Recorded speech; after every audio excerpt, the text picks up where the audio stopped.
Michigan coach talks about what he likes about his 2018 recruiting class on the first day of the early signing period on Wednesday. Angelique S. Chengelis, Detroit News. Michigan's incoming group is boosted significantly if OLE Mississippi quarterback Shea Patterson is ruled immediately eligible. Photo, Thomas Graining, Associated Press. For Michigan State, no drama, no big noise, not much different than normal. That's perfectly fine with Mark D'Antonio, who seldom veers from his recruiting strategy. For Michigan, no drama, no big noise, but different than normal? It sure seemed that way, as college football launched its first early signing period Wednesday and Jim Harbaugh didn't unveil the usual collection of shiny baubles. Oh, the Wolverines did well by most standards, just not quite as starry as their accustomed standards, with no celebrated 5 stars.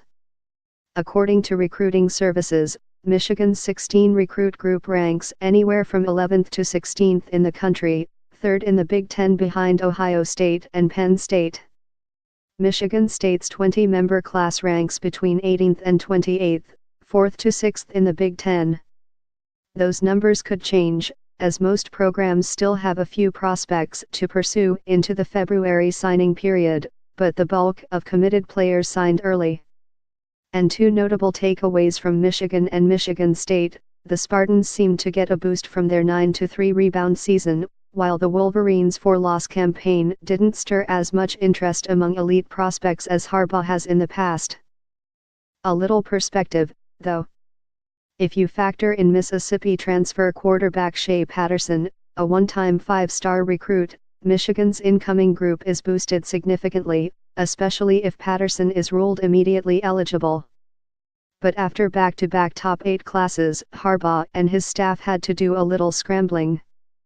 Was it out of necessity, or a slight shift in the program's philosophy, perhaps trusting its own staff evaluations rather than chasing stars? Probably a bit of both. Leading up to signing day, the Wolverines added an unheralded receiver, Ronnie Bell, who had committed to playing basketball at Missouri State. They also flipped fullback Ben Van Sumeren from Iowa, which had flipped him from Western Michigan, and added another under-the-radar recruit, German defensive end Julius Wells-Joff, a former Georgia Tech commit. Making vows while D'Antonio was happily announcing every Spartan recruit had signed by 10:30 a.m., Michigan was losing out on 5-star defensive lineman Iabi Anoma, who chose Alabama, as expected. Michigan's highest-ranked commit, 4-star linebacker Otis Reese, didn't sign Wednesday, and is being hotly pursued by Georgia. No one should fret much for the Wolverines. They did land 7 4-star players, including tight end Mustafa Muhammad, and a batch of touted defensive players. And again, more could sign in February. MSU coach Mark D'Antonio talks about the 2018 recruiting class. Matt Charbonneau: "The thing I like best was, there were guys who really wanted to be at Michigan," Harbaugh said. "There's no one in this class that thinks they're doing us the favor.